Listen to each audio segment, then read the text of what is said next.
Where do you want to begin with that one? Murray?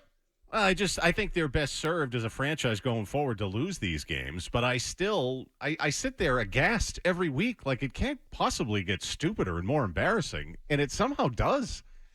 It does. He tried to miss that kick on purpose. No, I don't think Chad Ryland tried to miss that kick on purpose. We've seen him miss bunnies before this season. They're just terrible. They're absolutely terrible, and they get more pathetic by the week. And the way the whole thing that we'll get into, I'm sure, how the quarterback situation was handled this week, it's just embarrassing. It's embarrassing. What's the point? We know you suck on the field. Why make yourself look even suckier and more stupid by doing that kind of thing? Like, we're not going to tell anyone last minute who the quarterback is. And if you want to mess with the media and the fans, that's fine. That's Bill's prerogative. That's Bill. But, you talk to the Bert Breers of the world, local media, some of the team didn't even know until, yesterday? Late Saturday night? What's the point? What are you doing? The whole thing, it gets stupider and stupider by the week. What do you think, Mazz? I mean, the question I now have, and we've talked about this a lot, this whole idea of you can't fire Bill Belichick until at the end of the season because he deserves to finish out the year. Why? Tell me why does he deserve to finish out the year? And when I say, and listen, I'm not taking any sort of pleasure in saying this. I recognize what his career achievements are. So I'm sort of answering my own question. I recognize what he has meant to the region and the franchise, but I'm asking this quite seriously. Why do you have to wait? When it's become a clown show. He played this stupid game last week. Oh, who's going to start? I told everyone to be ready to go. Did they look like a team that was ready to go? Did it work? The quarterback, he's killing Mac Jones. And as much as we sit here and say, maybe Robert Kraft wants Mac Jones to play, I would argue at this point, if Robert Kraft cares about Mac Jones, he will order Bill to sit him down, not play him, sit him down. I think Bill has just completely turned the thing into a clown show. So much so that I'm now with Mazz on this because you put this in the email chain because I had been with you, Mike, in that you can't fire him. The legacy, he deserves to go out in a more graceful way. He's tarnishing his own legacy by the week, and especially the way he handled this quarterback thing this week. He's best served to be gone today because if he continues to act like this, he's just going to ruin his own legacy. So you think they should fire him today? I think that if Robert Kraft is going to fire him at the end of the year, he should be having a conversation with Bill about doing it right now. Right now. And I would ask Bill right now, Bill, do you want to do this or not? Because I get the sense of watching Bill, I'm not sure his heart's in it. That's how I felt yesterday watching him.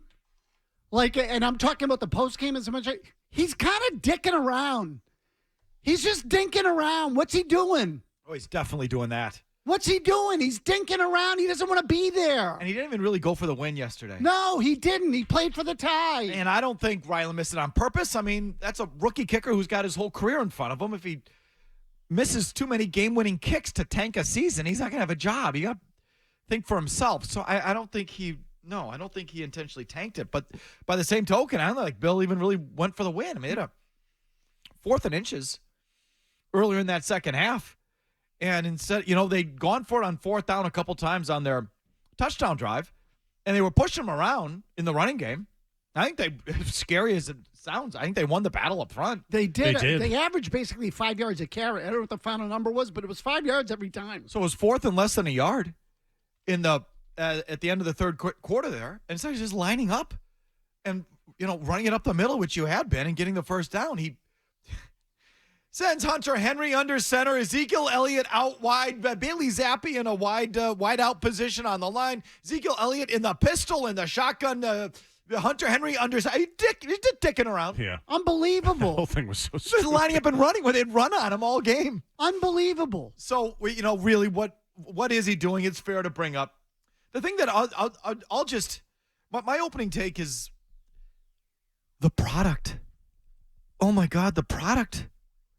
And there are still good teams and good games out there. I mean, you watched obviously the Philly Buffalo thing at 4:00, and some other games over the weekend where it's like real football, real quarterback play, real teams, real games.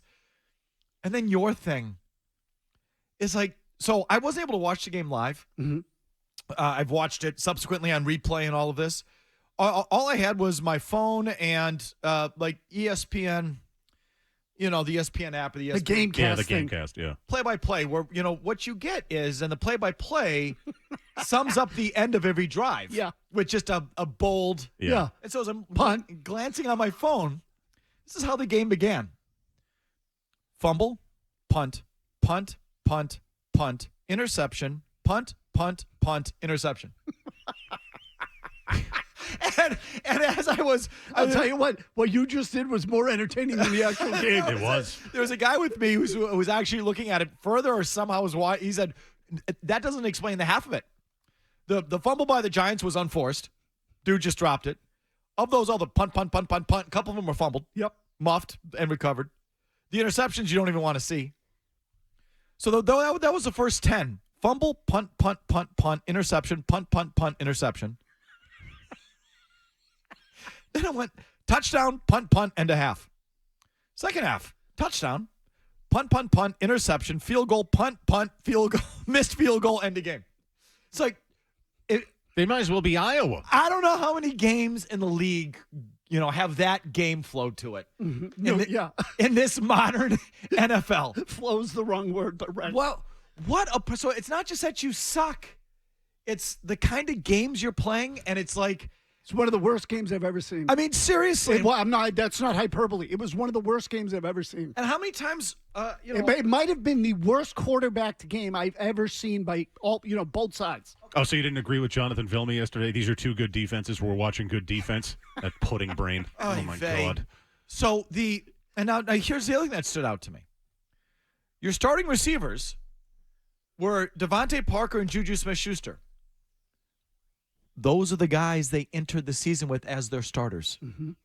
Your starting running back was Ramondre Stevenson. That's the starter. The starting quarterback was Mac Jones. The starting tight end, well, there were two. Pharaoh Brown got the second. But Hunter Henry was in the starting lineup.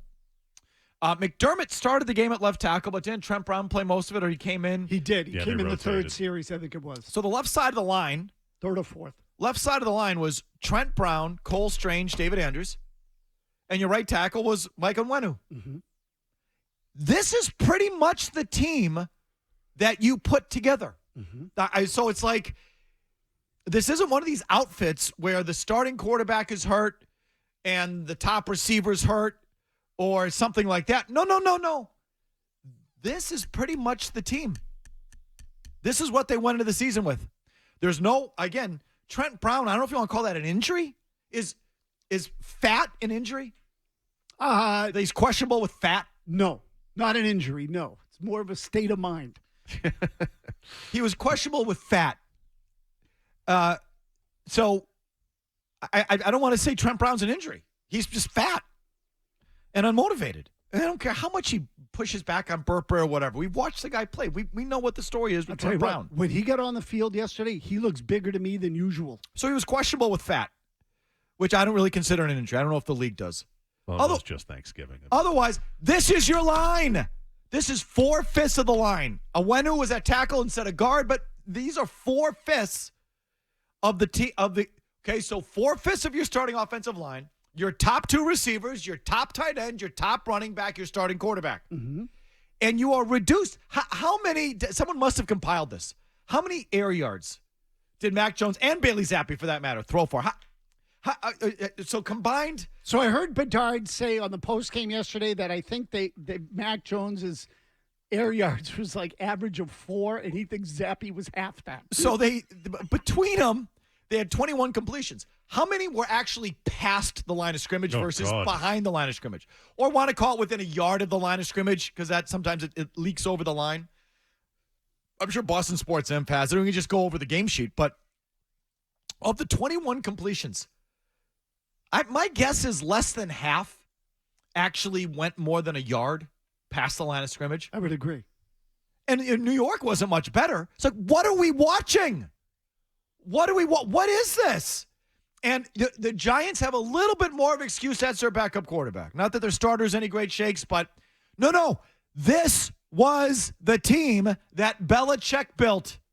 They went into the season, Parker, Juju Smith-Schuster, Hunter Henry, Ramondre Stevenson, Mac Jones.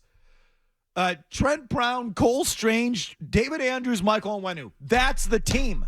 A team they felt good about in camp. Remember that. You heard that earlier on. Owner felt was going to win the division.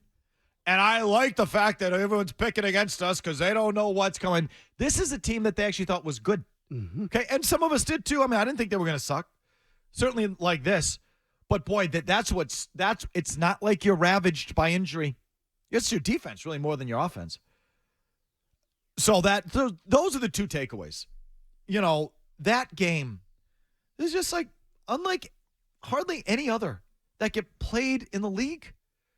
Fumble, punt, punt, punt, punt, punt, interception, punt, punt, punt, interception. That's how the game began. It's like, how do you watch that? What is that? It was wretched. With the team that you put together, that's the team that you envisioned and put together. From Belichick to Groh to Kraft, who's ever involved, all that's the team they meant to put out there. I think I watched 2 series for each team to start the game and then tweeted, "This has the makings of a suckfest." Oh, my God. I'm serious. It was you could see it coming with the way that game started. It was so bad. And still Bill's playing games with his quarterbacks, like to what end? Now, I do think there is one alternative motive to what he's doing, which we'll get to.